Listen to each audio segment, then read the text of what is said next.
Alléluia. Seigneur, nous t'exaltons ce matin et nous te bénissons encore pour ce moment que tu nous octroies dans ta présence. Nous venons humblement devant toi, recevoir de toi, nous disposer devant toi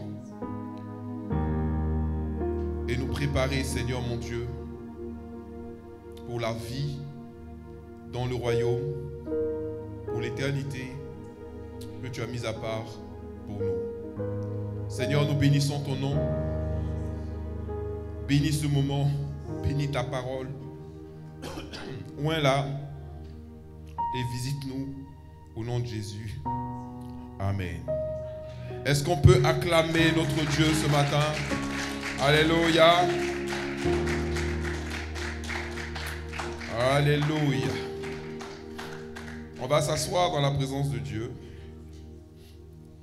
Et réserver aussi une acclamation pour la vie de notre frère Emmanuel qui nous rejoint ce dimanche. Voilà. Que Dieu te bénisse. Merci beaucoup. Amen. Que Dieu te bénisse et que Dieu permette que tu portes beaucoup de fruits dans cette assemblée. Alléluia. On prend nos Bibles dans le livre de Proverbes chapitre 16.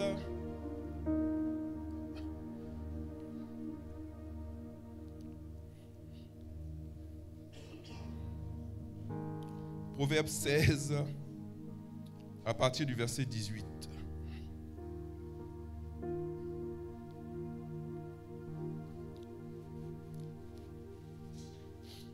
Wow.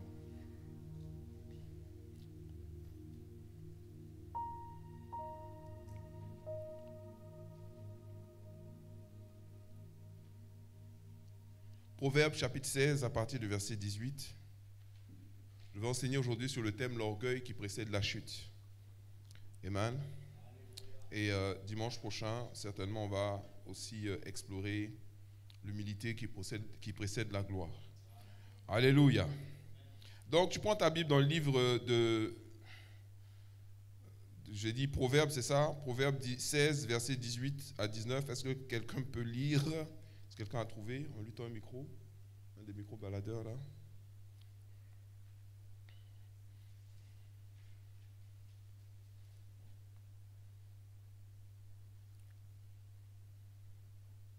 La personne qui a trouvé se lève. Allez. Si elle est prête pour lire.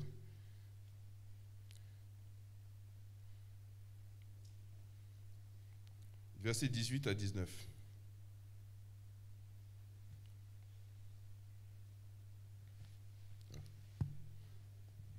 Pas beaucoup de volontaires. Attends, on va te tendre un micro. C'est mieux qu'on lui tende le micro. Ok, vas-y. L'arrogance précède la faut être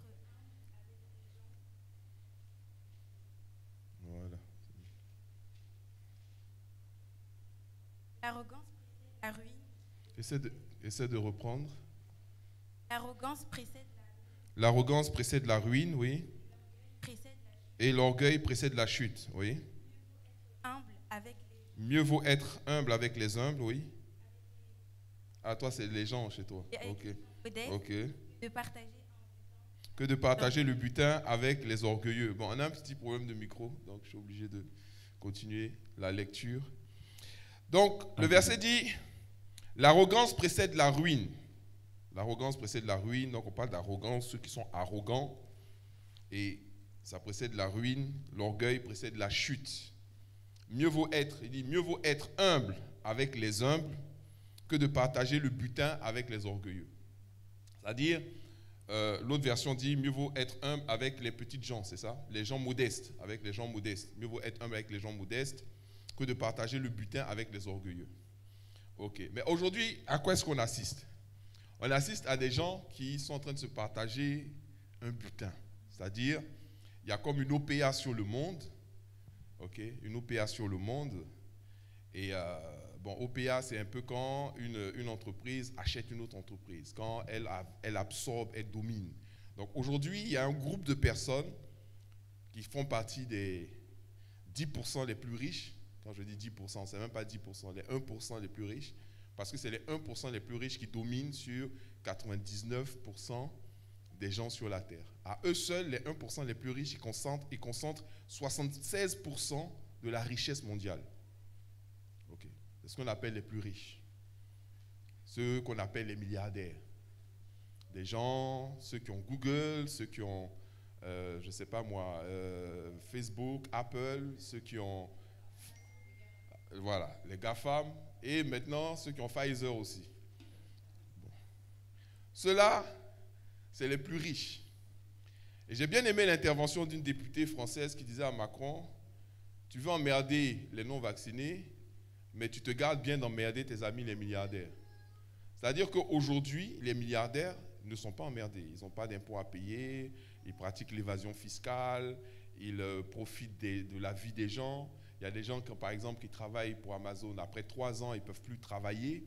Ils sont malades, ils sont blessés, ils ont le dos en compote, ils ont les poignets qui leur font mal, ils ont de l'arthrite, de l'arthrose et tout ça. 3 ans de la vie de la personne, on l'absorbe. Et derrière, il n'y a pas de compensation, il n'y a pas de dédommagement, il n'y a pas ces choses-là. Vous voyez?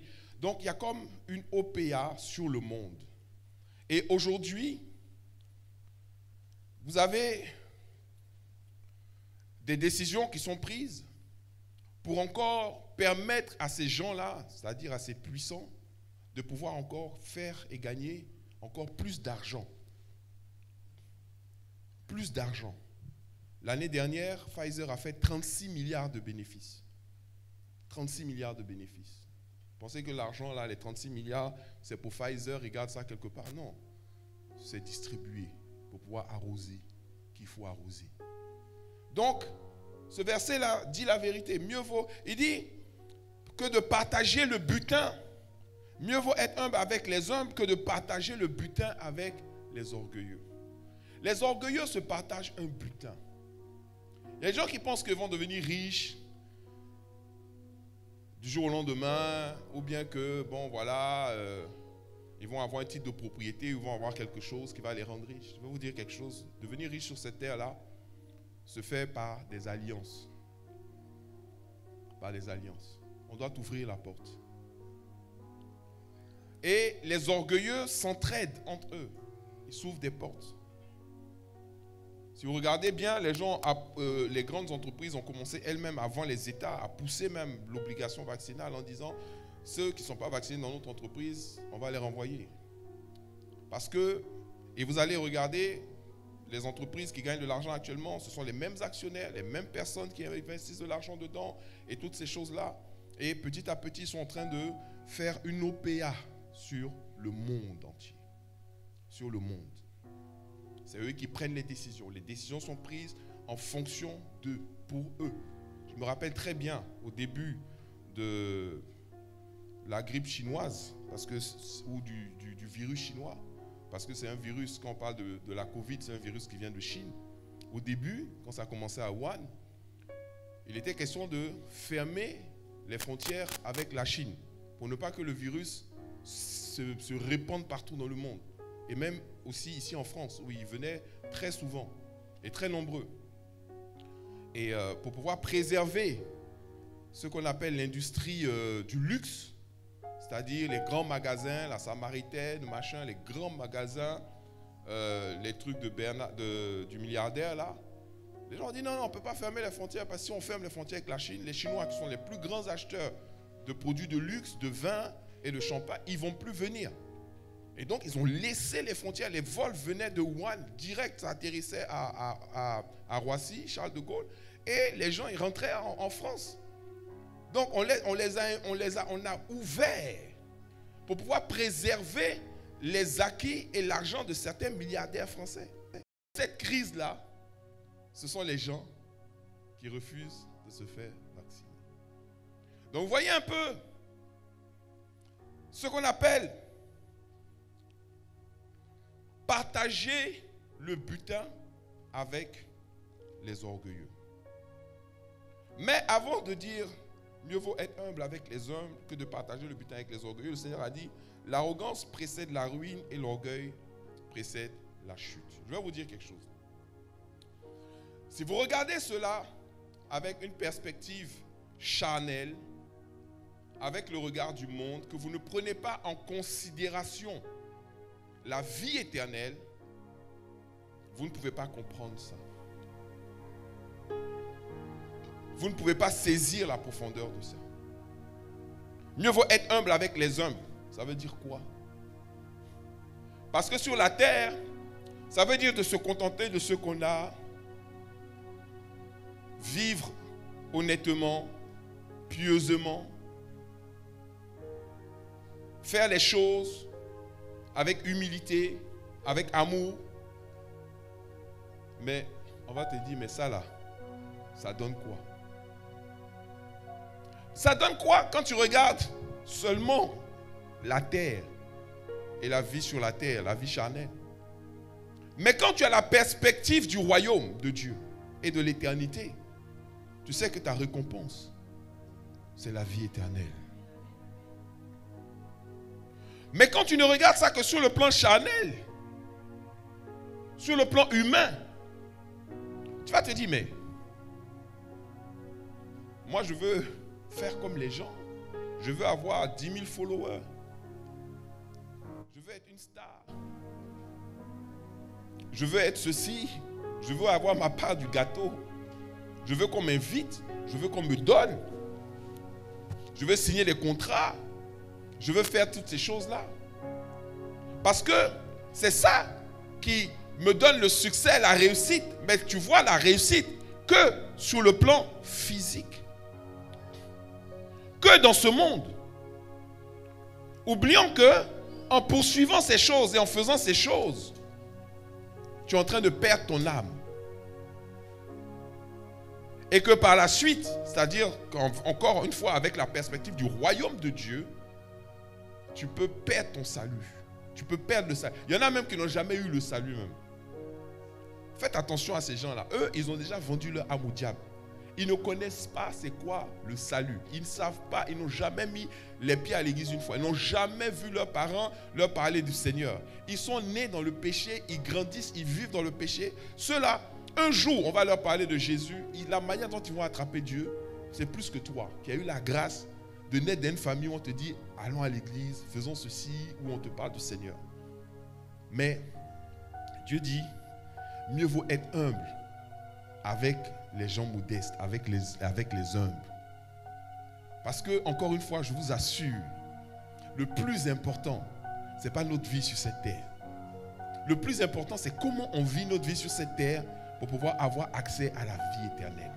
Mais le plus important pour les enfants de Dieu, en tout cas pour ceux qui écoutent Dieu, pour ceux qui écoutent Jésus, parce que Jésus, il aurait pu venir partager le butin avec les orgueilleux. Qu'est-ce qu'on ne lui a pas proposé? Le diable lui a dit, prosterne-toi devant moi. Ou plutôt, coupe-toi devant moi, je te donnerai les richesses de ce monde et la gloire. Car elle m'a été donnée. Mais Jésus, non, il a refusé cela. Il a préféré parler avec les gens, enseigner les gens, parler aux prostituées, parler aux voleurs, parler aux brigands, parler aux collecteurs d'impôts, parler aux gens, parler. Il a enseigné. Il est resté avec les gens. Il a vécu, c'est-à-dire il ne s'est pas éloigné des gens. Mais au contraire, il s'est fait humble avec les gens modestes. Il n'a pas dit, moi, je suis le Fils de Dieu. Venez me faire allégeance. Prosternez-vous devant moi. Faites ceci, envoyez-moi votre argent. Non, il a tellement... Il s'est fait humble. Et il a dit, que servirait-il à un homme de gagner le monde s'il devait perdre son âme? Mais comment est-ce qu'on peut perdre notre âme?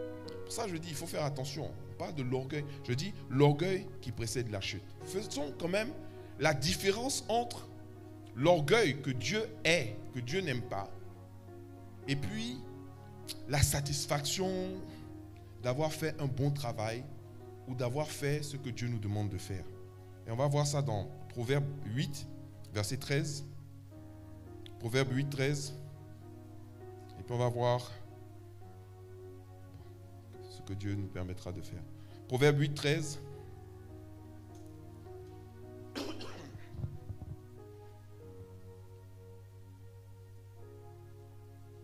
Il dit ceci. La crainte de l'Éternel, c'est la haine du mal. Amen. La crainte de l'Éternel, c'est la haine du mal. C'est-à-dire que quand tu... Voilà, j'ai envie de savoir c'est quoi la crainte de l'Éternel, c'est quoi la crainte de l'Éternel. La crainte de l'Éternel, c'est la haine du mal. C'est-à-dire tu as la haine même pour le mal. C'est la crainte de Dieu. L'arrogance et l'orgueil, la voie du mal. L'arrogance et l'orgueil là, c'est la voie du mal. Aujourd'hui, il y a des gens qui sont prêts à vendre même leur mère, leur propre mère, pour pouvoir avoir les richesses du monde. Pour vendre même leurs enfants, pour avoir les richesses du monde. Pour avoir la dernière voiture, pour avoir la plus belle, le plus beau ceci, le plus beau cela. Et puis, aujourd'hui, nous sommes dans une ère où cela est nourri, c'est excité. C'est ce que j'appelle l'orgueil des nations. C'est excité, c'est nourri. Aujourd'hui, les sites qui nourrissent ça, vous savez, les TikTok, les Instagram et ce genre de trucs, ça nourrit ça. Le désir de paraître, le désir de montrer que moi aussi, je tiens la route, moi aussi, je suis là. À coup d'argent, et des fois de gens qui sont obligés de se compromettre. L'arrogance et l'orgueil, la voie du mal. L'arrogance et l'orgueil, la voie du mal. Et la bouche perverse, voilà ce que je hais. Voilà ce que je hais. Dieu hait ça. L'arrogance, l'orgueil et la bouche perverse. Or, aujourd'hui, qu'est-ce qu'on a de plus en plus? La bouche perverse. La Bible dit de l'Antichrist qu'il lui sera donné une langue pour proférer des blasphèmes et des paroles arrogantes. Et aujourd'hui, on assiste à cela. Plus tu parles mal, plus tu insultes les gens, plus tu as des followers. Plus il y a du caca dans ta bouche, plus tu as des followers. Et les gens plébiscitent ça, ils aiment ça. Je sais dire la langue perverse, voilà ce que Dieu est. Il a de la haine pour ça. Mais voilà ce que les gens aiment. Et des fois même les chrétiens.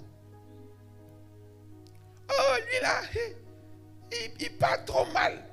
Et tu es là devant sa vidéo, 1 heure, 2 heures. Il insulte les gens. Et tu l'appelles révérend. Tu es content que tu es abonné même à sa chaîne. Non, il est trop bien. Non, il est trop bien. Parce qu'il parle mal.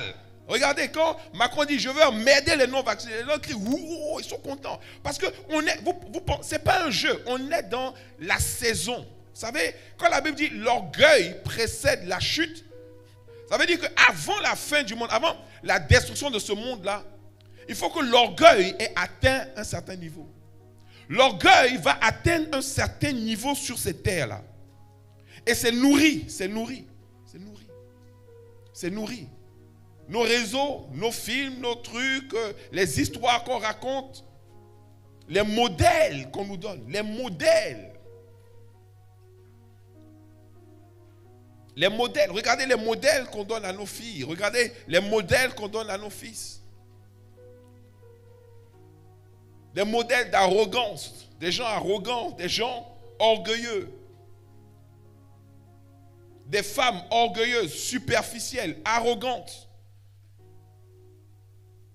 qui n'ont d'autres arguments que l'apparence. Mais même à ce jeu-là, je dis, mais franchement, moi j'ai vu une collection de photos avant-après maquillage, avant-après maquillage. Je dis, mais il ne peut plus jamais y avoir une vilaine femme sur cette terre-là, c'est pas possible.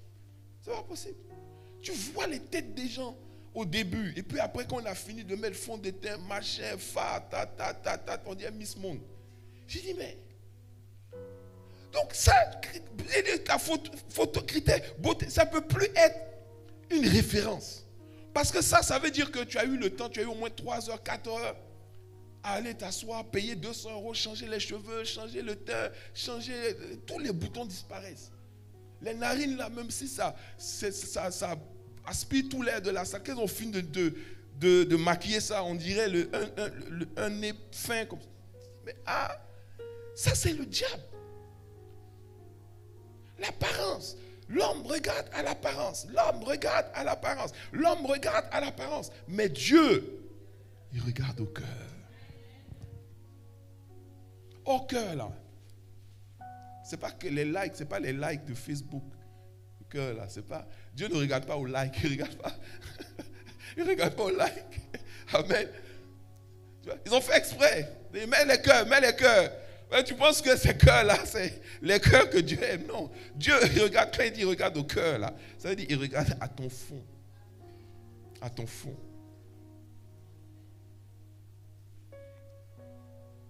Galates chapitre 6, verset 5. Verset 4 plutôt. Pour ça, je dis, il ne faut pas confondre. Dieu veut quand même qu'on soit satisfait. Mais il ne faut pas confondre la satisfaction à l'orgueil. Et on va parler de l'orgueil tout à l'heure. Galates 6, 4 nous dit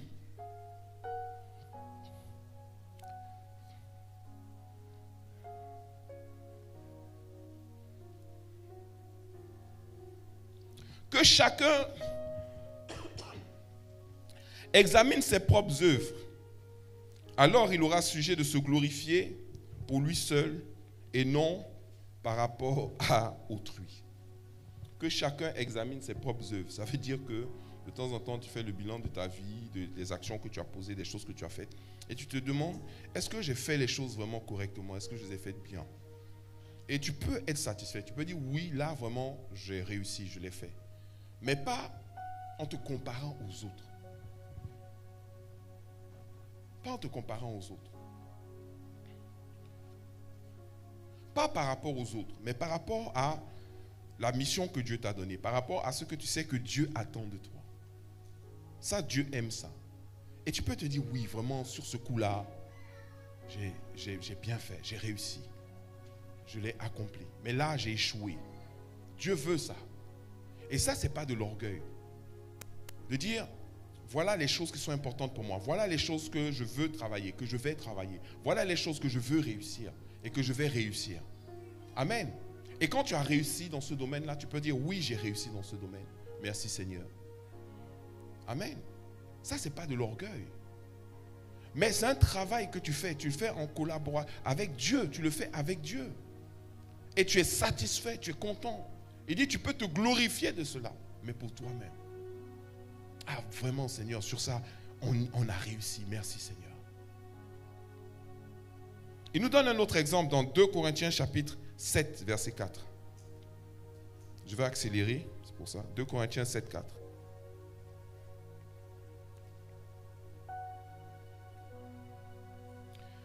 Il dit, là c'est Paul qui parle, et il dit, j'ai une grande confiance en vous. J'ai une grande confiance en vous.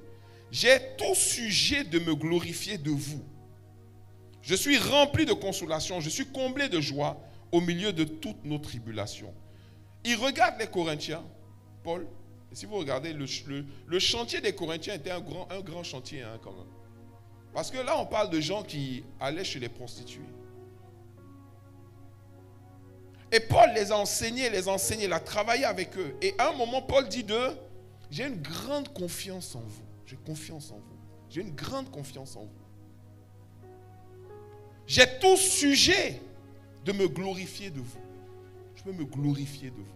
Mais cette gloire dont on parle là, parce que, pourquoi je parle de ça? Parce que dans la Bible en anglais, c'est traduit par orgueil. Il dit, j'ai tout sujet de m'enorgueillir de vous. J'ai des sujets d'être orgueilleux quand je vous vois. Quand je vois ce que vous êtes devenu, ce que j'ai fait dans votre vie. Mais cet orgueil dont on parle, ce n'est pas l'orgueil que Dieu est. C'est la satisfaction d'un travail accompli. D'un travail réalisé. Et Paul pouvait s'enorgueillir de ça. Quand je prends un disciple, voilà où je peux l'emmener. Et il a été vraiment dur avec les Corinthiens. Et franchement, moi, je ne sais pas, mais je vais vous dire une chose. Vous savez, on parle souvent d'orgueil. Mais des fois, on ne comprend pas que l'orgueil, des fois, c'est même pas des fois, même souvent, c'est de ne pas mettre Dieu à sa place.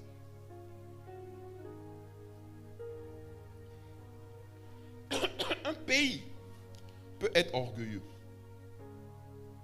Une nation peut être orgueilleuse si elle ne met pas Dieu à sa place. Une église peut être orgueilleuse. Moi, par contre, quand je regarde l'église actuellement, je ne sais pas, je ne parle pas d'avant ou de demain, peut-être demain ça va changer. Actuellement, je ne suis pas satisfait. Il n'y a pas aucun sujet d'orgueil de quoi que ce soit.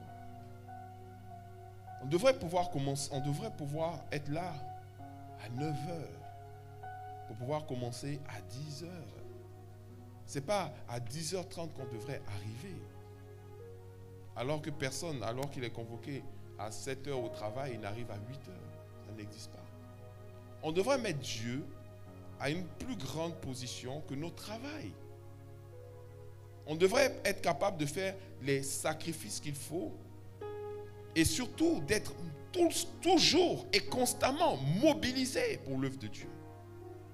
Montrons notre soumission à Dieu, notre volonté que les choses réussissent, que les choses se fassent, que les choses arrivent. De manière constante, permanente, avec persévérance. C'est ça, se placer dans une position d'humilité vis-à-vis de Dieu. Je suis en dessous de toi.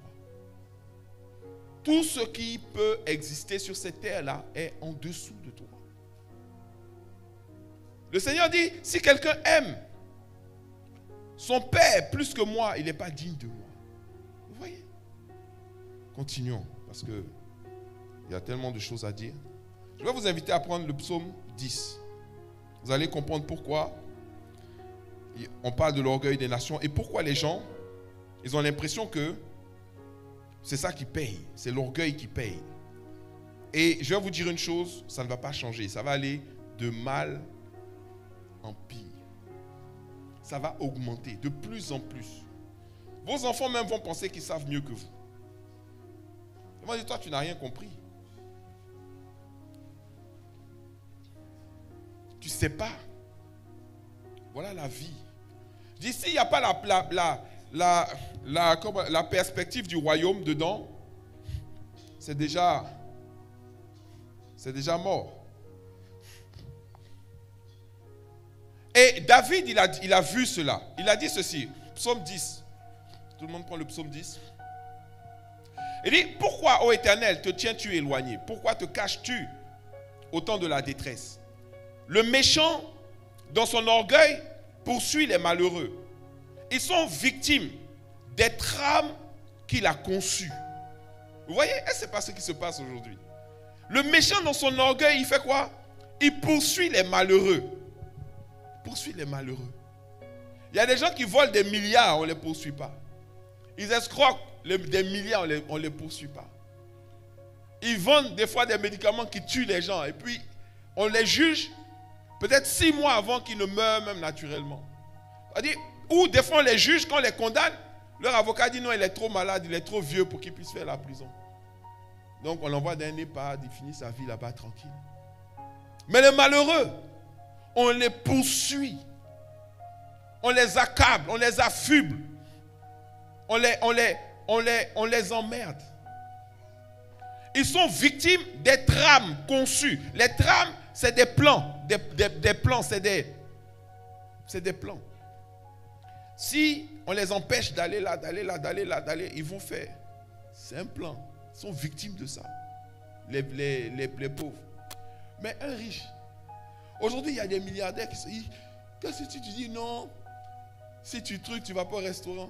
Mais il va aller au restaurant. C'est qui va demander, par exemple, à Bernard Arnault, le PDG de LVMH, il vient d'un restaurant, quelqu'un va demander son passe vaccinal. Qui?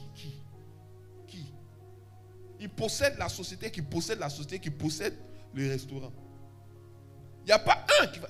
Pensez que qui va aller demander au gars de Free, là, par exemple, oui, il arrive quelque part, non, ton passe vaccinal. Pensez que Macron, quelqu'un lui demande son passe quand il va quelque part. Qui sait même s'il est vacciné, s'il n'est pas vacciné? Personne ne sait. Mais le malheureux est victime des trames. Mais c'est ce que la Bible dit. La Bible dit le riche domine sur les pauvres. C'est une organisation. Or, ceux qui ne savent pas, Et c'est pour ça que Dieu dit, mieux vaut être humble avec les gens, avec les hommes, que de partager le butin avec les riches. Parce que la fin de ça, là, c'est l'enfer. La fin de ça, là, c'est l'enfer. La fin de ça, c'est les tribulations. Ils sont tellement orgueilleux qu'ils ne peuvent même pas reconnaître Jésus. Continuons. David dit, c'est le méchant. Il dit car le méchant se glorifie de sa convoitise. Et le ravisseur outrage, méprise l'Éternel. Le ravisseur méprise l'Éternel. Le méchant dit avec arrogance, il ne punit pas. Vous savez pourquoi ils continuent leur truc là? C'est parce que ça marche, non? Aux yeux du monde, ça marche. 36 milliards de bénéfices. Vous pensez que les actionnaires de Pfizer, là, ils sont contents? Ceux qui ont mis 100 € l'année dernière, ils vont recevoir un virement de combien là? 160 000 €. Il y en a qui vont avoir 160 000 €. D'autres vont avoir 1 million. Les gens qui sont devenus milliardaires comme ça. Les actionnaires de Total, les actionnaires de Apple, les actionnaires de Google. Ils disent, mais il ne punit pas. Dieu ne punit pas. Il ne punit pas. Quand on voyait toutes les matières précieuses qui volent dans nos pays, au Congo, au Mali, au Niger, on dit le Mali est un pays pauvre. Quel pauvre? Le Mali n'est pas un pays pauvre. Tout l'uranium que la France utilise pour produire son électricité vient du Mali. L'uranium, une des matières les plus puissantes au monde. C'est avec ça qu'on fait la bombe atomique. C'est avec ça qu'on fait les centrales nucléaires. Dès qu'on parle de nucléaire, c'est l'uranium.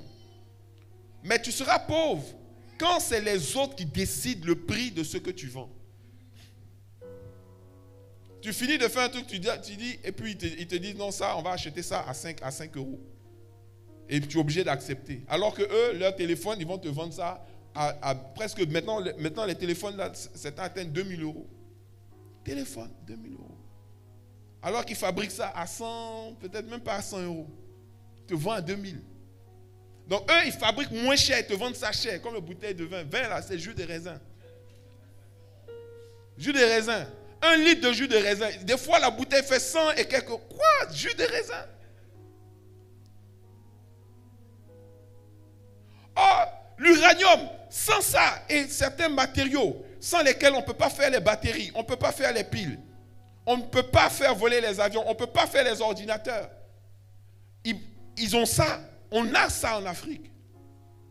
Mais les gens viennent, ils prennent, ils se servent. Toutes les matières premières sont concentrées en Afrique. Dites-moi, qu'est-ce que l'Afrique n'a pas en termes de matières premières? Mais le méchant, il faut que j'aille vite on va rester sur le sujet. Car le méchant se glorifie de sa convoitise et le ravisseur outrage et méprise l'Éternel. Le méchant dit avec arrogance, il ne punit pas. Il ne punit pas. On fait travailler les enfants, il ne punit pas. On vole l'argent des Africains, il ne punit pas. On triche, il ne punit pas. On fait l'exil, il ne punit pas. C'est ce que le méchant se dit. Pourquoi? Parce qu'il voit que sur le monde, dans le monde, c'est comme si leur projet réussissait. Donc, comme il dit, il ne punit pas, qu'est-ce qu'ils disent ensuite? Ils disent quoi?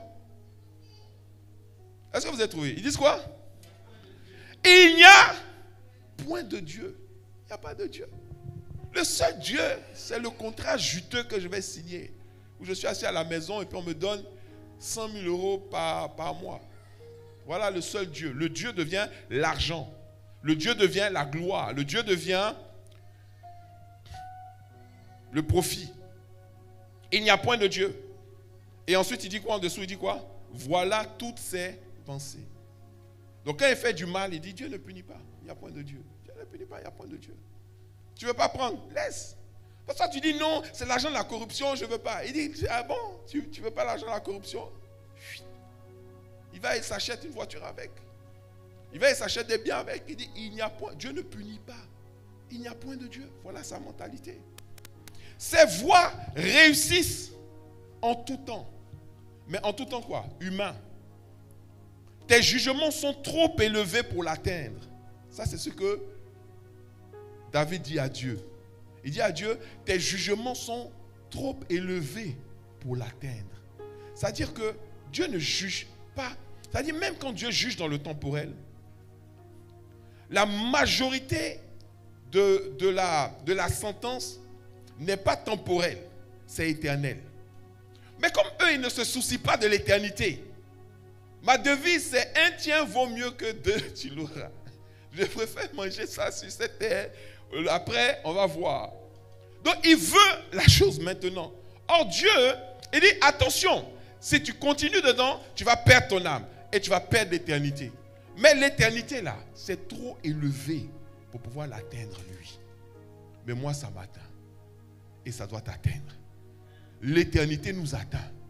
Parce qu'on ne vit pas seulement dans ce temps, mais on vit également pour l'éternité. Et on va vivre dans l'éternité.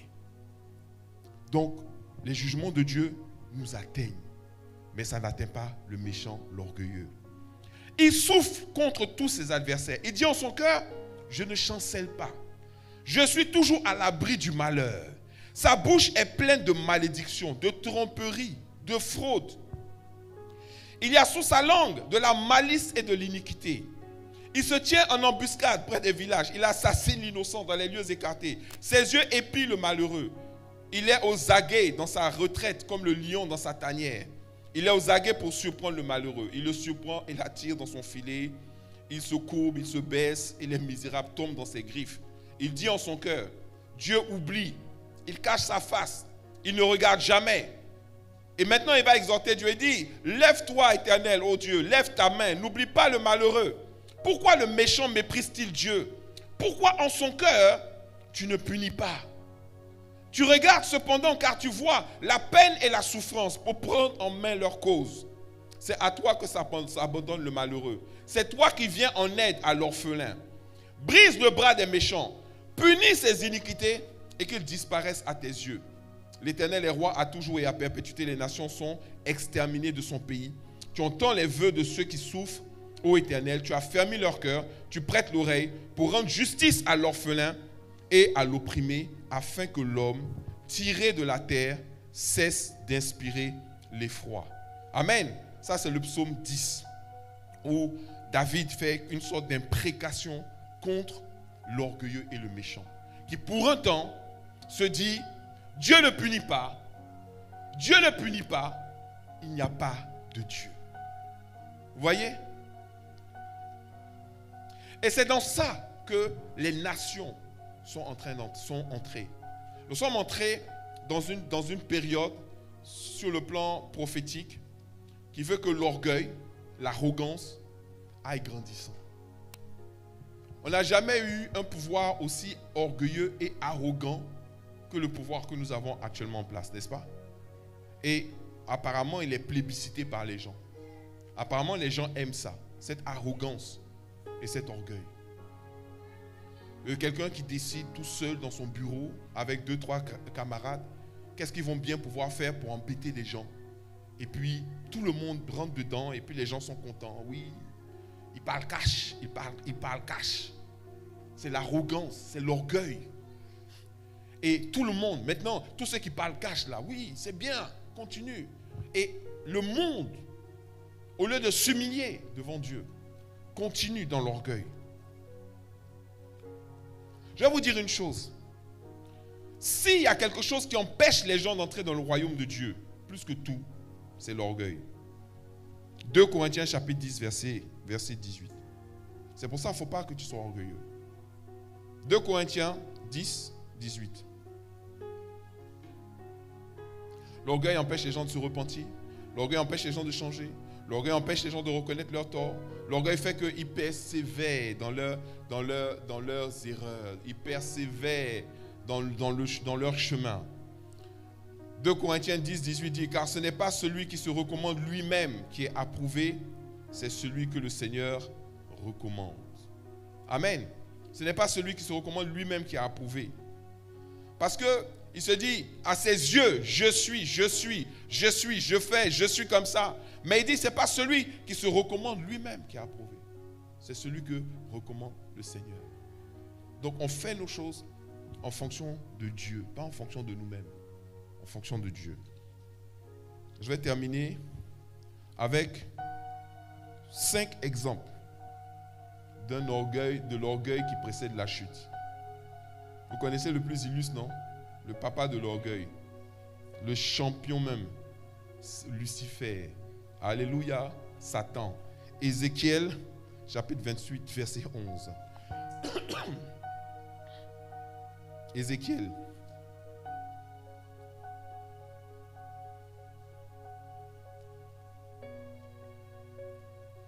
Ézéchiel 28.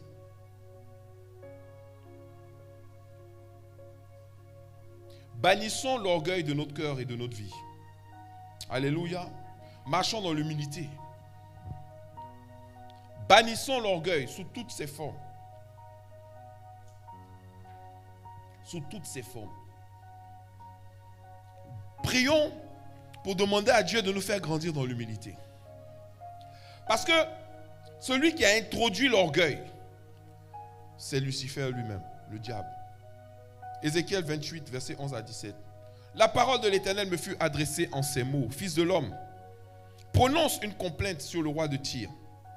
Tu lui diras, ainsi parle le Seigneur. L'Éternel, ainsi parle le Seigneur l'Éternel. Tu mettais le sceau à la perfection. Tu étais plein de sagesse, parfait en beauté. Tu étais en Éden, le jardin de Dieu. Tu étais couvert de toute espèce de pierres précieuses. Je vais vous épargner les pierres précieuses là. Tes tambourins et tes flûtes étaient à ton service, préparés pour le jour où tu fus créé. Tu étais un chérubin protecteur aux ailes déployées. Je t'avais placé et tu étais sur la sainte montagne de Dieu. Tu marchais au milieu des pierres étincelantes et tu as été intègre dans tes voies depuis le jour où tu fus créé jusqu'à celui où l'iniquité a été trouvée chez toi. Par la grandeur de ton commerce, tu as été rempli de violence et tu as péché. Je te précipite de la montagne de Dieu et je te fais disparaître, chérubin protecteur, du milieu des pierres étincelantes. Ton cœur s'est élevé à cause de ta beauté. Ton cœur s'est élevé à cause de quoi? De ta beauté. Ton cœur s'est élevé à cause de ta beauté. Or, aujourd'hui, tout ce que nous recherchons, c'est quoi? Pour beaucoup, la beauté, la beauté, la beauté, la beauté, la beauté. La Bible dit que la beauté est vaine. Ça ne nourrit. Bon, aujourd'hui on a dit ça nourrit. Puisque tu as des followers qui après peuvent acheter les produits ou tu vas signer des contrats avec des sociétés qui vont te faire vendre leur maquillage ou ce genre de trucs. Mais ça, c'est partager le butin avec les orgueilleux. Parce que le fait de se concentrer, ça ne veut pas dire qu'il ne faut pas être beau ou qu'il ne faut pas être belle. Il faut être belle, mais quelle est la motivation? Il ne faut pas être beau ou belle pour pouvoir impressionner les gens. Il faut être beau ou belle pour pouvoir tout simplement être la personne que Dieu veut que tu sois en fait. Tu ne le fais pas par rapport aux autres, tu le fais par rapport à toi. Et tu n'as pas besoin d'aller chercher des artifices, des choses pour pouvoir amener cette beauté-là. Tu as juste besoin d'être toi. C'est tout.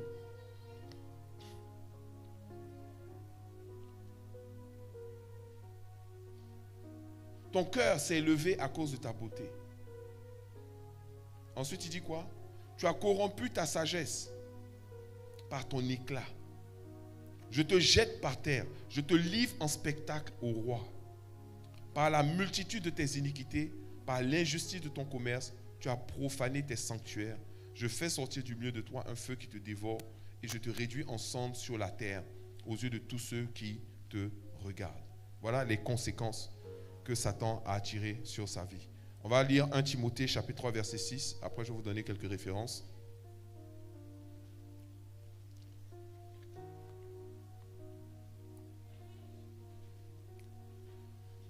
Et nous allons parler de l'humilité qui précède la gloire. Alléluia. Dimanche prochain. 1 Timothée 3, 6. Quand il parle par exemple des responsabilités qu'on donne dans l'église, il dit: il ne faut pas qu'il soit un nouveau converti, de peur qu'enflé d'orgueil, il ne tombe sous le jugement du diable. Vous voyez? Parce que le diable a emmené un jugement. Quand la Bible dit que l'orgueil précède la chute. Le premier qui a chuté après être devenu orgueilleux, c'est Satan. Amen. Et c'est ce et il a créé, il a introduit aussi ce qu'on appelle le jugement du diable. Qui dit que quand quelqu'un s'élève, il faut que Dieu le fasse descendre. Quand quelqu'un s'élève, il faut que Dieu le fasse descendre. Ce n'est pas à toi de t'élever, c'est à Dieu de t'élever. Alléluia, c'est à Dieu de t'élever. Donc, tu fais tes choses, fais-les parce que c'est ce que Dieu t'appelle à faire. Fais-les par amour pour Dieu. Fais-les parce que c'est toi. Fais-les parce que c'est ce que tu exprimes, ce que tu veux. Ne le fais pas pour avoir des likes. Je ne sais pas si vous suivez un peu ce que je veux dire. Tu le fais parce que tu le crois, parce que c'est ce que Dieu t'a demandé de faire. Tu ne le fais pas pour avoir des likes. Voyez, c'est différent. Ta motivation est différente. Ton envie est différente. Ton approche est différente.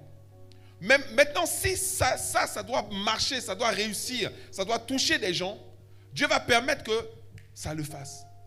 Et si ce n'est pas le cas, si Dieu veut que ça touche, je ne sais pas moi, quelques personnes, ça va toucher quelques personnes. Mais tu as la satisfaction de faire ce que Dieu te demande de faire. Et si jamais un jour, c'est des centaines de milliers de personnes qui suivent ça, qui t'écoutent, qui veulent te suivre, qui écoutent et ce genre de choses, tu ne diras pas, c'est moi qui l'ai fait. Non, tu auras la satisfaction d'avoir fait ce que Dieu t'a demandé de faire.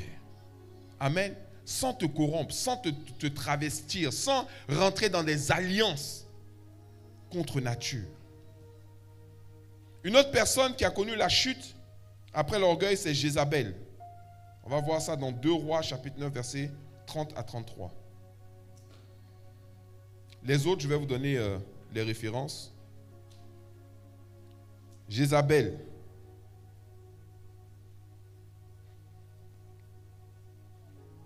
Deux Rois, chapitre 9.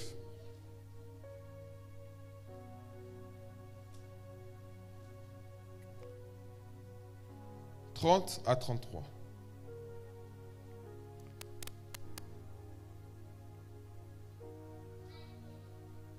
La Bible dit, Jéhu entra dans Jezreel. Jézabel l'ayant appris, mit du phare à ses yeux, se para la tête et regarda par la fenêtre. Ah, vraiment. C'est-à-dire que Jézabel est trop forte. Et c'est là que tu vois que ce mouvement de maquillage-là, c'est jézabélique. C'est le mouvement de maquillage. Comment elle apprend que Jéhu, le serviteur de Dieu, arrive dans la ville où elle est, à Jezreel? Et elle apprend que Jéhu arrive. Qu'est-ce qu'elle fait? Elle met phare sur ses yeux. Mais si tu mets phare sur tes yeux pour accueillir quelqu'un, c'est que tu veux quoi? Tu veux le séduire. C'est la séduction. C'est la séduction. C'est-à-dire, son réflexe, c'est même pas, non, je vais me repentir, je vais demander pardon à Dieu, je vais changer. Non, non, non. Son réflexe, c'est, je vais me faire la plus belle possible. Pour tellement son esprit est corrompu, tout son truc, c'est parce que je ne suis pas assez belle. C'est parce que je ne suis pas assez belle. Si j'étais comme si, ils allaient faire. C'est pas ça. C'est pas l'apparence. Dieu ne regarde pas à l'apparence. Mais c'est les hommes. Et malheureusement, on est dans un monde où on encourage tellement ça que même maintenant, les servantes, ce qu'on appelle les servantes de Dieu sont dedans, mais à fond. Il y en a, tu ne vas jamais les voir si elles ne sont pas maquillées jusqu'à... Avec forcément un sac Louis Vuitton ou bien, je ne sais pas moi, Lancel ou quoi, à côté, des bijoux, tous les artifices. Là. Quand tu vois ça, oh, elle connaît trop Dieu. Genre, Dieu, il est à la Samaritaine. Dieu s'en fout de ça. Au contraire, c'est pas ça. C'est pas avec ça qu'on va gagner les gens au Seigneur. Ce n'est pas une conversion réelle et profonde. C'est une conversion de façade. Ah, donc c'est pas Dieu que tu as eu le sac Fendi, je ne sais pas, c'est Fendi ou je ne sais pas. Donc, ah, c'est comme ça on fait alors. C'est comme ça. C'est ça. L'ayant appris, elle apprend que Jéhu arrive. Elle met du phare à ses yeux. Dieu a voulu confiner ça dans la Bible pour montrer les réflexes de certaines personnes. se para la tête. Elle fit quoi? Elle se para la tête. Et elle fait quoi? Et regarda par la fenêtre. Non, quand elle a fini de faire ça, elle a mis sa tête à la fenêtre maintenant. C'est pas regarder à la fenêtre. Regarder à la fenêtre, quand on dit tu regardes à la fenêtre, là, c'est que tu mets ta tête à la fenêtre. Donc elle a bien arrangé sa tête et puis elle a mis sa tête à la fenêtre. Comme ça, elle s'est dit, quand Jésus va me voir, non, je vais lui faire un petit clin d'œil avec un sourire là. Tout ce qu'il est venu faire là, ça a fini comme ça. Je vais la voir. La Bible dit, comme Jésus franchissait la porte, elle dit, est-ce la paix? Nouveau Zimri, assassin de son maître. Verset 32, la Bible dit, il leva le visage vers la fenêtre et dit, qui est pour moi? Qui? Et 2 ou 3 eunuques le regardèrent en s'approchant de la fenêtre. Et dit, jetez-la en bas. Il la jetait. Il dit, qui est avec moi? Parce que Zimri, là, il a été oint pour finir avec Jézabel. C'est-à-dire que lui, les histoires de Jézabel, il n'a même pas regardé même. Il met sa tête à la fenêtre, il dit, dans votre maison là, il y a qui est pour l'Éternel? Qui a la crainte de Dieu? Il dit, faites-la descendre ici. Ils ont soulevé Jézabel, l'ont jeté par la fenêtre. Elle s'est écrasée comme ça. Ses tripes se sont répandues sur la terre. Et les chiens sont venus manger ça. Et lécher ça. Jetez-la en bas. Et la jetèrent. Et il rejaillit de son sang sur la muraille et sur les chevaux. Jésus la foula aux pieds. Il la foula aux pieds. Puis il entra, mangea et but et dit, allez voir cette maudite. Vous voyez la fin de Jézabel? Allez voir cette maudite et enterrez-la, car elle est fille de roi. Ils allèrent pour l'enterrer, donc il a demandé à ce qu'on l'enterre. Si vous lisez la suite, vous allez voir. On parle souvent de Jézabel, mais il y a plus dangereux que Jézabel. Les filles de Jézabel. On aura l'occasion d'en parler. Amen. Voilà encore une autre. Que l'orgueil, c'est-à-dire ce mouvement-là auquel on assiste, c'est le mouvement de l'esprit de Jézabel. Pour ça, moi, il y a des paroles, vraiment, franchement, ça me touche un peu, ça m'affecte. Quand vous avez une femme qui arrive dans une église, moi, quand je suis dans une église, moi, je parle, j'ai un message pour les femmes. Non, tu as un message pour les chrétiens, pour les enfants de Dieu. Tu n'as pas un message pour les femmes. Femmes là, il y a femme bouc et il y a femme brebis. Toutes les femmes ne sont pas des brebis. Cette histoire-là de Jézabel, que non, c'est la femme qui a raison. Non, toutes les femmes n'ont pas raison. Comme tous les hommes n'ont pas raison. Tous les hommes ne sont pas des brebis. Tous les hommes ne sont pas des boucs non plus. C'est-à-dire que cette affaire de tu es un homme, tu es mauvais, tu es une femme, tu es bien, ça ne doit pas rentrer à l'église. Nous sommes des enfants de Dieu. Donc tu dois pouvoir exhorter la personne en dehors de son sexe. Et de pouvoir lui dire aussi la vérité. Quand tu dis, moi j'ai un message pour les femmes, ça veut dire quoi? Parce que toutes les femmes connaissent Dieu. Toutes les femmes ont la crainte de Dieu. Toutes les femmes aiment Dieu. Toutes les femmes se repentent. J'ai un message pour les enfants de Dieu. Et peut-être que tu as un message pour les femmes de Dieu. Enfin, je ne comprends pas. Pourquoi? Quand Jésus est venu là, il n'est pas venu dire j'ai un message pour un tel, j'ai un message. Son message, c'était pour sauver les brebis perdues de la maison d'Israël. Et vous allez voir qu'en réalité, ce n'est qu'une pâle copie de ce qui se passe dans le monde. Avec les mouvements féministes, avec les programmes. Quand tu dis, femme, lève-toi, accomplis ta destinée. Il faut lui demander, femme, tu es mariée? Si la femme, elle est mariée, pourquoi tu lui dis, lève-toi, accomplis ta destinée? Donc, son mari, il n'a rien à dire dedans. Et puis, quelle destinée elle a qui n'est pas attachée à la destinée de son mari? C'est du féminisme. Dieu, il a fait les choses d'une manière très simple. Quand vous regardez là, c'est l'homme qui donne la semence à la femme.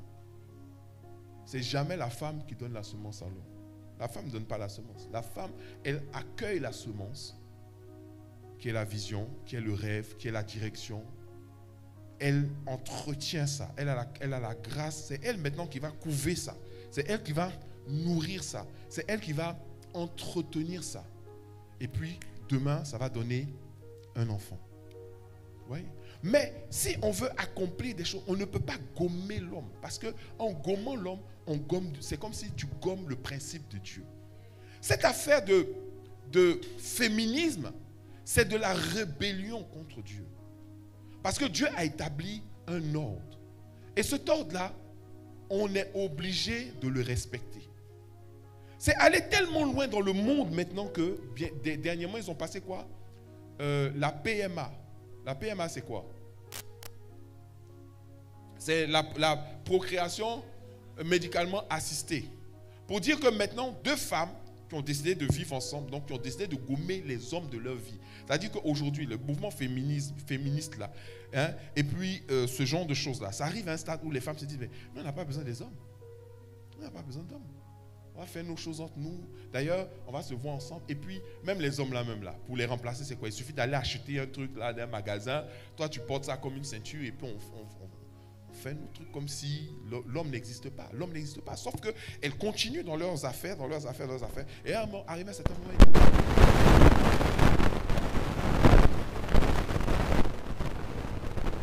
moment, c'est tellement violent que le diable veut attaquer.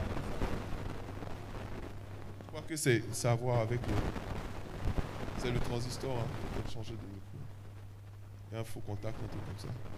Waouh. Tellement violent que le diable veut attaquer ça. Donc, elles font leur truc jusqu'à elles disent elles vont gommer l'homme. Jusqu'à un moment, il y en a une d'entre elles qui dit, mais moi j'ai envie d'être une mère. Je vais avoir des enfants. Donc, mais tu vas avoir des enfants là. Prends les appareils là, ils vont te donner des enfants. Faites vos choses, vous allez avoir des enfants. Impossible. C'est là qu'ils se rendent compte que pour avoir un enfant, il faut forcément avoir quoi? La semence d'un homme. Forcément. Et là maintenant, ils ont créé un système où on va lui donner une semence d'un homme et elle va faire un enfant. Sauf que l'enfant là, quand il va naître, sur son certificat de naissance, il va avoir parent 1, parent 2. Ou bien c'est quoi? On dit mère. Voilà. Mère. Un jour, l'enfant va dire, non, c'est pas le micro, hein. C'est le transistor. Ok. Mais comme ça marche là, moi je sais pas. Un jour, l'enfant va dire, mais où est mon père? Tu vas lui dire quoi? Non, tu n'as pas de père. Et déjà, excusez-moi de parler de ces trucs sociétaux là, mais déjà, parce que regardez, hein, le diable est trop dangereux. On pense que c'est un mouvement de libération. Mais c'est un mouvement de libération de quoi? De libération de quoi?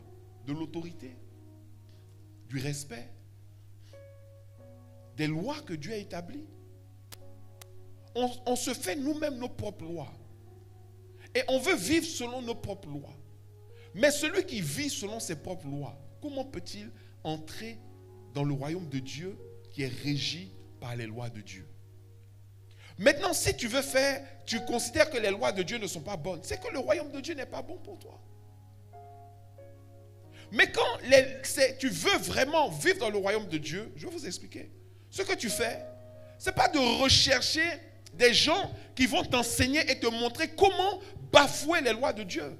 Mais tu vas plutôt rechercher quelles sont les lois de Dieu et tu vas maintenant t'atteler à les mettre en pratique dans ta vie. Sinon, on va te dire, oui, mais si tu ne fais pas ça, ton mari ne va pas te respecter. C'est faux. Il y a deux manières. Il y a une manière où tu peux amener le respect de ton mari. La Bible dit que si tu vis selon les principes de Dieu, tu es une femme remplie de l'esprit. Mais ton mari, quand tu as dit à ton mari même, chérie, il ne faut pas faire ça. Il va t'obéir. Parce qu'il voit en toi une femme sage. Une femme ointe. Une femme qui a la crainte de Dieu. Il y a des choses même que Joseph voulait faire, l'époux de Marie, la mère de Jésus. Dieu lui-même est apparu en songe pour dire, il ne faut pas faire ça. À cause de ta femme, Dieu peut te parler et te dire ne fais pas. Mais ce n'est pas en allant sur le terrain du féminisme que les femmes vont connaître la libération.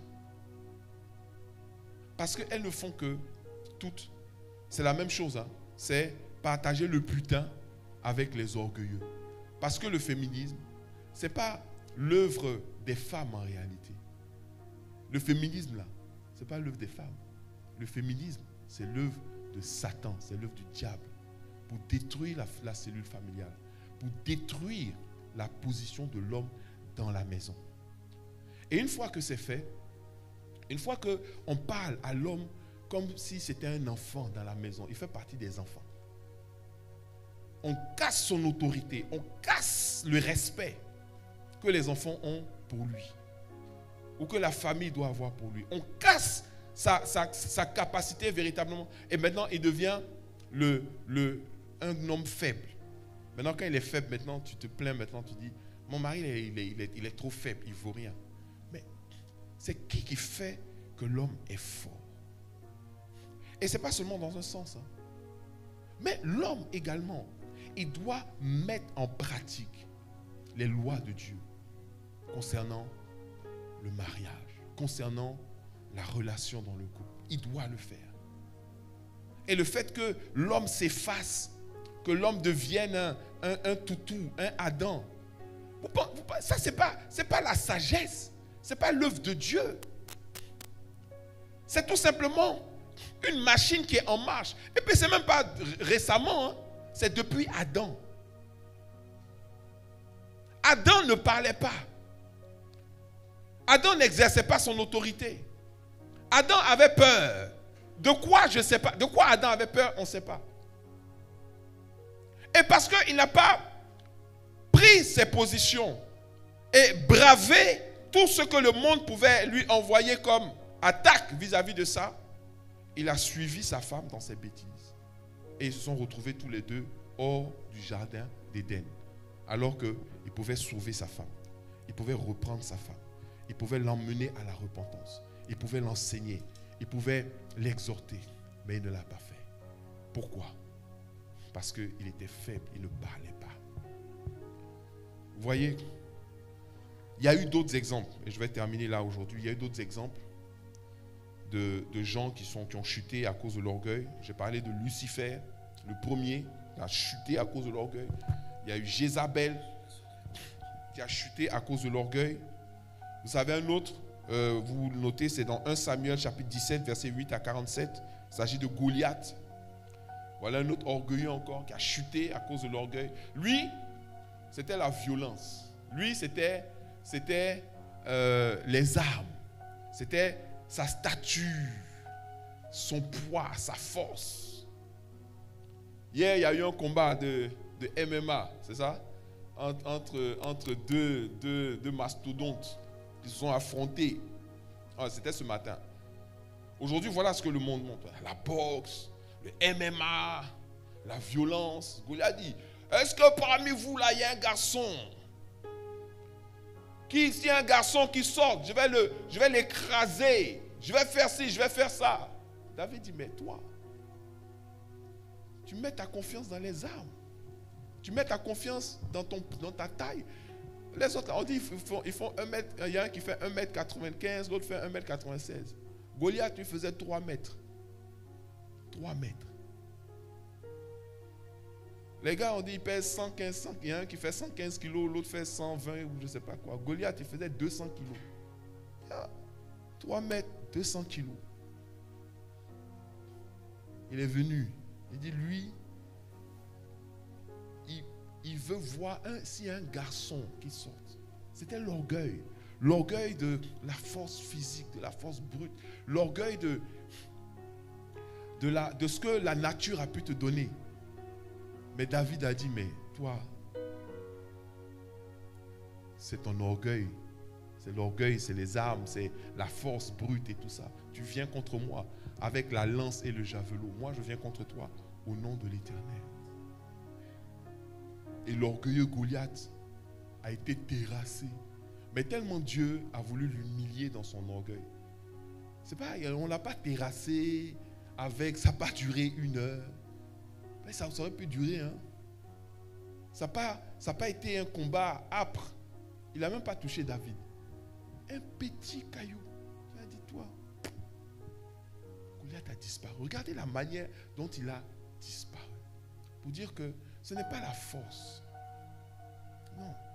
C'est la grâce de Dieu. C'est l'humilité. L'orgueil précède la chute. L'humilité précède la gloire. Vous pouvez voir aussi l'exemple de Nebuchadnezzar, c'est dans Daniel chapitre 4, et puis celui de Belshazzar dans Daniel 5. Voilà 2 grands orgueilleux que Daniel a connus. Nebuchadnezzar, Dieu l'a frappé, il est devenu comme un animal pendant plus de 7 ans. Bon, il broutait l'herbe comme un mouton. Et là, c'était l'orgueil du pouvoir. Il y a tellement de choses. Mais ce que je voulais dire aujourd'hui, et je pense que le Seigneur m'a mis à cœur, Dieu me dit, tu vois, le monde est en train d'appeler le jugement. Et l'orgueil précède le jugement. L'orgueil précède la chute. Donc, il me disait, regarde le monde. Le monde est en train d'entrer dans ce qu'on appelle l'orgueil des nations. Les nations vont devenir de plus en plus orgueilleuses. Les gens vont commencer à parler avec de plus en plus d'arrogance. Les arrogants seront, c'est un exemple, les arrogants seront mis devant. Et c'est ce à quoi on assiste. Plus tu es arrogant, plus on t'écoute. Plus tu es arrogant, plus on te suit. Plus tu es arrogant, plus on te like. Et Dieu me dit, mets en garde mes enfants. Mets en garde l'église. Dis-leur de ne pas suivre ces gens. Parce que suivre ces gens, c'est s'associer à cet esprit-là. Tu ne peux pas écouter un arrogant du matin au soir ou bien régulièrement et puis toi-même, tu ne seras pas affecté par ça. Cette séduction est rentrée dans le corps de Christ. C'est rentré dans l'église. Et tu as des chrétiens qui, au lieu de voir ça comme un danger, ils voient ça comme quelque chose à imiter. Ça, c'est pour beaucoup de nos frères et sœurs même aussi. Et puis maintenant, il me dit aussi de dénoncer cette histoire de la course à l'apparence, au maquillage. Ça, c'est bon pour, peut-être, je ne sais pas, les filles qui veulent faire la couverture de Vogue. Mais des magazines, je ne sais pas, ce genre. Mais c'est pas avec ça. On se dit, c'est comme ça qu'on va gagner nos jeunes filles. Mais ce n'est pas comme ça qu'on va les gagner. Parce qu'il n'y a pas de différence entre toi et puis Nicki Minaj ou Rihanna ou je ne sais pas quoi. Tu fais même pire même maintenant. Donc, il y a ce que tu dis et puis il y a ce que tu renvoies comme image. Or, l'image que nous sommes en train d'entretenir, de créer et d'encourager est une image de la sirène des eaux, de l'esprit de Jézabel. Tu ne peux pas gagner des gens à Jésus avec les techniques, les stratégies et l'esprit de Jézabel. Il faut savoir. Parce que si c'est par l'esprit de Jézabel que tu les emmènes à l'église, c'est l'esprit de Jézabel qui va prospérer dans cette église-là. Et tôt ou tard, cet esprit-là, il va être humilié. Dieu humilie les orgueilleux. Dieu humilie les orgueilleux. Et c'est comme ça que des drames arrivent, des scandales arrivent, des scandales arrivent, des scandales arrivent. Parce qu'on veut bâtir sur un fondement qui est satanique. Si quelqu'un te suit à l'église parce que toi, tu as de beaux habits, de beaux sacs, il faut te poser la question, c'est quoi ces motivations? C'est pas avec ton sac que tu emmènes les gens à l'église. C'est parce que tu leur parles de l'amour que Jésus a pour eux. Parce que tu retournes sur les valeurs de l'évangile.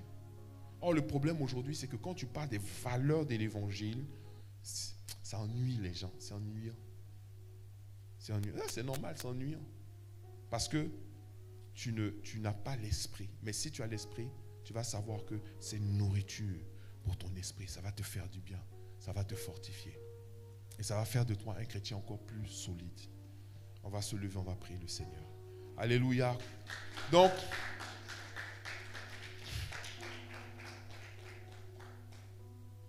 l'orgueil précède la chute.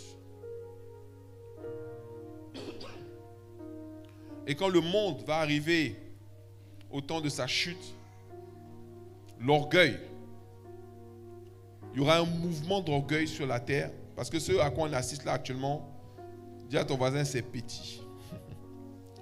C'est petit. C'est à quoi on assiste là. Waouh. Nous, quand on grandissait, dans notre jeunesse, quand on était dans le monde et tout ça, on faisait des choses, machin. Il faut voir les jeunes de maintenant là. C'est-à-dire que nous-mêmes, tu te dis, mais c'est pas possible. C'est pas possible. Ils ont atteint notre dimension. La fille de Jézabel s'appelait Athalie. Faut voir, elle était plus dangereuse que Jézabel. Plus. C'est-à-dire que quand un esprit se manifeste, la génération qui vient, c'est comme si l'esprit prenait encore plus de force sur la génération qui vient. Quand tu introduis, ça veut dire tu laisses un esprit rentrer, affecter un père, la génération qui suit le père est pire. Et celle qui suit est pire. C'est pour ça qu'il dit, je suis un Dieu jaloux qui punit l'iniquité des pères sur les fils et les filles jusqu'à la 4e génération. Ça va en s'empirant. Par contre, si tu changes la trajectoire, parce qu'il y a des gens, leur appel, c'est de changer la trajectoire. C'est-à-dire que les problèmes vont dans la famille de génération en génération. Et puis, ça tombe sur une génération. Et dans cette génération, il y a une personne qui se lève et qui dit non, cette fatalité ne va pas continuer de se poursuivre dans ma vie d'abord. Parce qu'il ne peut pas sauver sa famille d'abord. Les gens qui veulent sauver leur famille avant de se sauver eux-mêmes, ils ont déjà perdu. Tu ne peux pas sauver ta famille d'abord. Tu te sauves toi-même d'abord. Joseph s'est sauvé lui-même d'abord. Maintenant, quand Joseph a été sauvé, à ce moment-là, il a pu sauver sa famille. Le problème des gens, c'est que souvent, ils n'ont même pas encore appris quelque chose. Ils n'ont même pas encore reçu une onction. Ils n'ont même pas encore reçu même quoi que ce soit. Ils veulent déjà entraîner leur famille. Or, le poids de ta famille, là, tu ne peux même pas t'imaginer. Ils peuvent te bloquer, te retenir. Mais tu persévères dans le chemin que Dieu t'a donné. Parce que si tu veux d'abord emmener ta famille risque, je ne dis pas qu'ils vont réussir, mais ils risquent de te faire sortir de là. Il faut que toi-même, tu persévères jusqu'à ce que tu perces. Et une fois maintenant que tu as percé, à ce moment-là, ça va se faire tout seul. Mais tu seras comme le révolutionnaire de la famille. Tu seras comme le Joseph de la famille. Tu seras celui qui va faire changer la trajectoire, qui va changer le processus de destruction qui a été enclenché. Et ça passe, vous savez par quoi? Vous savez par quoi? Par la repentance. La repentance. La repentance, c'est le changement de pensée. C'est, tu marches dans une direction, la repentance, c'est tu marches dans une direction, où tout le monde marche dans une direction, et puis tu repentes. C'est-à-dire, tu te tournes. Tu donnes le dos à la direction que tu es en train de prendre. Et aujourd'hui, beaucoup de nos fils, beaucoup de nos filles doivent se repentir. Et je leur dis, il n'y a pas d'avenir dans la violence. Même si le monde fait la promotion des Avengers, des Thor, des Spider-Man, des Superman, des Aquaman, c'est ça là, c'est de mensonge. Et puis nos filles aussi doivent se repentir. Parce qu'il n'y a pas d'avenir dans l'illusion, dans le mensonge, dans l'habillage. Il faut être avant de paraître. Et ne pas chercher à paraître avant d'être. Tu veux paraître ce que tu n'es pas. Sois toi-même. Dieu va te bénir, toi. Et tu vas attirer les gens que Dieu veut qu'ils soient avec toi. Tu ne vas pas être dans le jeu de séduction. Tu ne vas pas amener des mauvaises personnes dans ta vie. Tu ne vas pas corrompre ta destinée. Parce que tu veux forcément apparaître comme quelqu'un que tu n'es pas. Les gens vont te juger à ton apparence. Or, ton apparence, ce n'est pas ce que tu es. Ils vont te prendre pour quelqu'un de facile, alors que ce n'est pas ton cas. Ils vont penser qu'ils peuvent s'associer avec toi, alors que vous n'avez rien à faire ensemble. C'est pas, tu ne poursuis pas les objectifs de l'image que tu donnes, Donc, il y a quelque chose qui ne va pas. Sois toi-même. Avance avec ce que Dieu te donne. Fais ce que Dieu te donne de faire. Sois sincère. Sois honnête. Sois humble. Et ne cherche pas à prendre des choses qui sont aux autres. Prends ce que Dieu te donne. Car c'est la bénédiction de l'Éternel qui rend riche.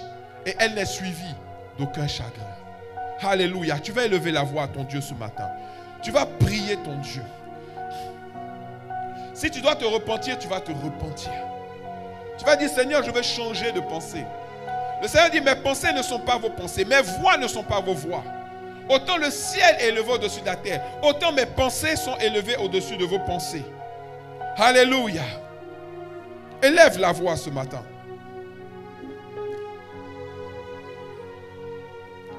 Élève la voix ce matin.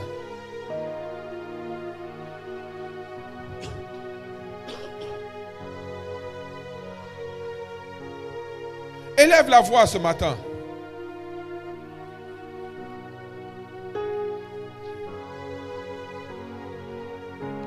Oh, hallelujah. Masandorobo sora baba baba shendele masakaya. Rebre baba kantaria bosotoria shendes. Reke prinda rabasanda riaba shende. Rekenda rabasora baba baba yanda rabakai. La Bible parle du train de ce monde. Et le train de ce monde, ça sera le train de l'orgueil. Je refuse d'embarquer dans ce train au nom de Jésus. Je refuse d'embarquer dans ce train parce que la Bible dit que large et spacieux est le chemin qui mène à la perdition. Mais petit et étroit et resserré est celui qui mène au salut. Et ils sont peu ceux qui l'empruntent. Ceux qui empruntent ce chemin, c'est ceux qui empruntent véritablement le chemin de l'humilité. Alléluia. Dis Seigneur, je veux m'ouvrir à tes pensées. Je veux marcher dans tes voies. Je refuse l'orgueil. L'orgueil du Dieu de ce monde. L'orgueil du prince de la perdition. Je refuse d'embarquer dans le train de ce monde. Mais je veux embarquer dans le train du salut. Dans le train de Jésus. Celui que le Seigneur a tracé. Que toute forme d'orgueil sorte de mon corps, sorte de mon cœur, sorte de ma vie, sorte de mes pensées. Et donne-moi, Seigneur, de marcher selon la pensée de Christ, avec l'amour de Christ, avec l'humilité de Christ sur cette terre. Merci pour tout ce que tu me donnes, pour tout ce que tu m'accordes. Merci pour la santé, pour la sagesse, pour l'intelligence, pour la vie, pour l'onction, la sagesse, la grâce, la puissance, la force et tout ce que tu m'accordes. Et donne-moi, Seigneur, de pouvoir m'en contenter, de pouvoir en jouir, de pouvoir véritablement en user pour pouvoir faire ta volonté. Merci, Seigneur, pour tout ce que tu fais dans notre vie. Au nom de Jésus, nous avons prié. Amen. Alléluia. Tu vas lever les mains vers le ciel. Je veux prier pour toi. Okay. On va faire les offrandes d'abord. Et puis, si tu as amené une offrande que tu veux semer dans la maison du Seigneur, tu lèves la main, on va te donner une enveloppe. Et ensuite, je vais prier pour la fin. Alléluia. Merci Jésus. Dieu t'a mis à cœur de faire une offrande aujourd'hui. Tu l'as emmené.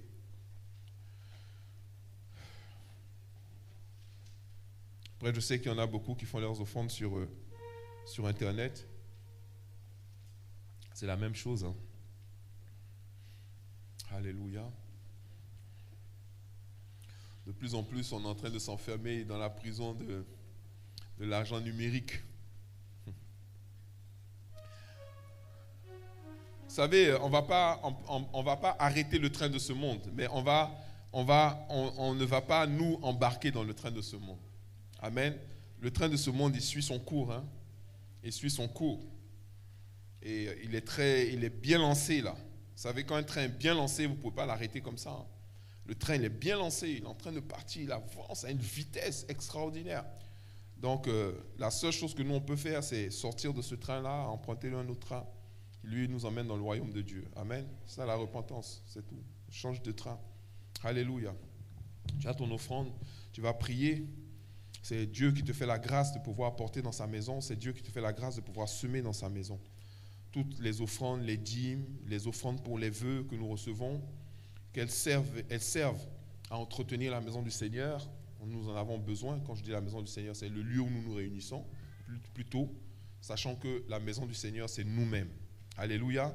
C'est notre corps, notre cœur, notre vie. Que ton corps, ton cœur et ta vie soient préservés de l'atmosphère satanique, ténébreuse, maléfique qui règne sur cette terre. Que Dieu te couvre et que Dieu te mette à part. Que Dieu te bénisse et que Dieu t'arrose. Comme tu sèmes dans la maison du Seigneur, que Dieu fasse venir les personnes qui vont également te soutenir dans tous tes défis et dans ce que tu es en train de faire.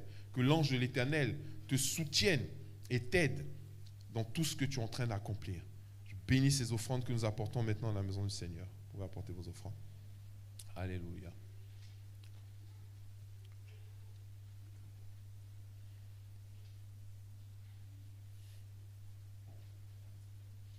Alléluia.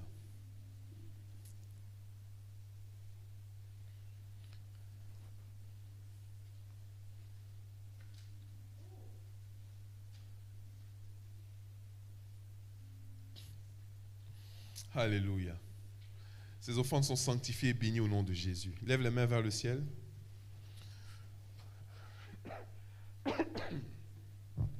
Père, j'exalte ton nom ce matin et je te bénis pour ce que tu es en train de faire dans l'Assemblée à travers des messages qui sont tous puissants, profonds et révolutionnaires. Seigneur, je sais que tu ne les apportes pas par hasard. Je sais que tu ne les apportes pas par hasard. Que tu les apportes, Seigneur mon Dieu, parce que tu veux vraiment forger et accomplir quelque chose dans notre vie.